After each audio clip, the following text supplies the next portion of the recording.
Feminine means flowers, feminine means dresses, feminine means pink. I feel like these are just some of the popular misconceptions there is about femininity and feminine energy. So I thought in the pool of these, I could pick some out and talk about them today. If you guys are interested, I have a whole playlist on this. I talk about how I lean into my feminine energy, what happened after I healed my feminine energy. You can check those videos out, but today let's talk about the myths and misconceptions about feminine energy.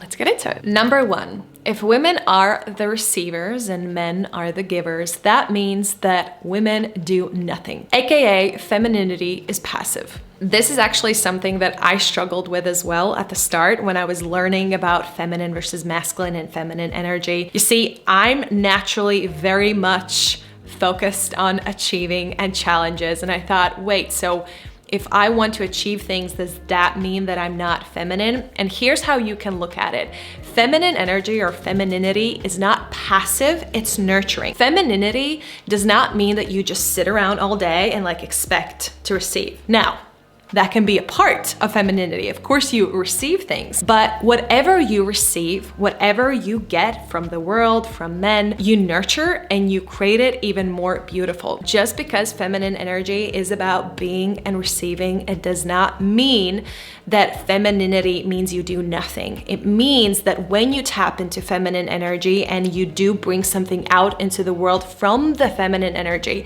it's usually something that comes from your love, your nurturing abilities, and your creativity. Number two, being feminine means being a damsel in distress. I think actually this comes from movies. I think movies have influenced us to believe that that's what being feminine means, that you're always kind of, I don't know what to do, help me, and all of that. Many great concepts in this world, I think we can twist into something negative, and that goes with every single situation. So of course, feminine and masculine complement each other, and of course, there are many situations where masculine can help feminine, but it's exactly the same way with masculine. There are many situations where the feminine can help masculine. So this idea that femininity is being a damsel in distress is absolutely ridiculous and not true. And I have to say that it was actually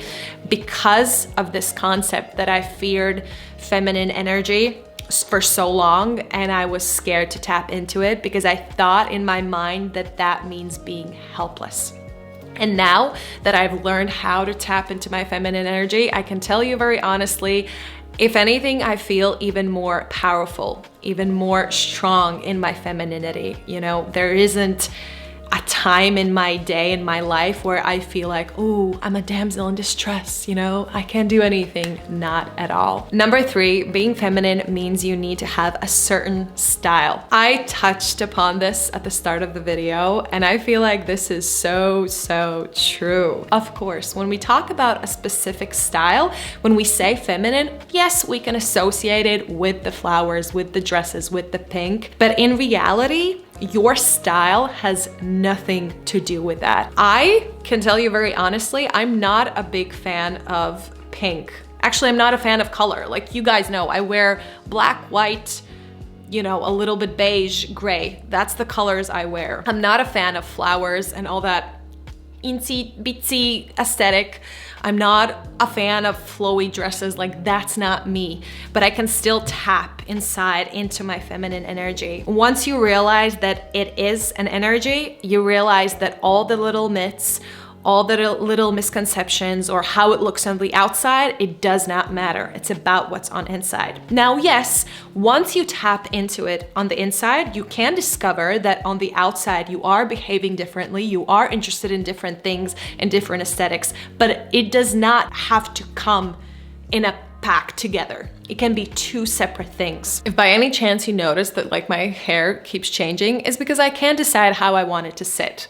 I keep combing it back, then I keep like putting it here, then I'm like, what should I do with it today? That's how I am. That's how I am with my hair. I always touch it. I'm like, how do I want it to sit? Number 4, femininity is a weakness. This is a little bit similar to being a damsel in distress, but the difference here, I think, is more cultural and how we view femininity. Femininity is something very, very strong, and I've found in my life that women who tap into their feminine actually become happier, healthier, wiser, and stronger. So if you ever hear or see a rhetoric that discusses femininity as something weak, I think you can immediately tell that either that person has wounded feminine energy or you're seeing the consequences of toxic feminism. Because toxic feminism loves to bash femininity, as we know. So just keep those things in mind. And last but not least, feminine means being submissive. This word itself, I think, is something a lot of women fear, that someone will use us or take advantage of us. And in order to be feminine, we need to like bow down and do whatever the masculine wants. That's just not true. Femininity complements masculinity, and masculinity complements femininity. If you as a feminine woman want your man to lead and you want to give in, let's call it that, let's not use the word submit, you want to give in, then that's something you want to do. Femininity is not about breaking your back. And I've mentioned this before, it's not about doing something that is against you. It's about leaning into yourself and feeling how you want to live, how you want your relationship to be. You do not lose yourself. You do not need to be like, yes, sir. Unless you want it to be like, yes, sir. Okay. My mind is going to places, guys. Like, just don't mind me. Oh, this got a little bit, quickly. Anyways, at its core, I always say femininity is about nurture, about being, about receiving. If through that process you want to give in to certain situations and you want to be like, yeah, you decide, you lead, I'll do whatever you say, then that comes from a natural place. But if the masculine, or let's say just your man, asks you to be like, you do this and you submit to me and I'm the king, I'm pretty sure you're gonna be like, yeah, I don't want that. And if a man is asking you to do something and that's just like icky to you, there's a big chance he's not coming from his masculine, because when a man comes from his masculine, a woman naturally wants to be in her feminine. I hope those myths got cleared a little bit. There is so much to learn about feminine versus masculine. That's why I keep making these videos. It's such an interesting topic, how nature works, how everything is about yin and yang, everything's about balance. So let me know if there are other topics you want me to cover regarding feminine versus masculine, and I will see you in the next video. Bye.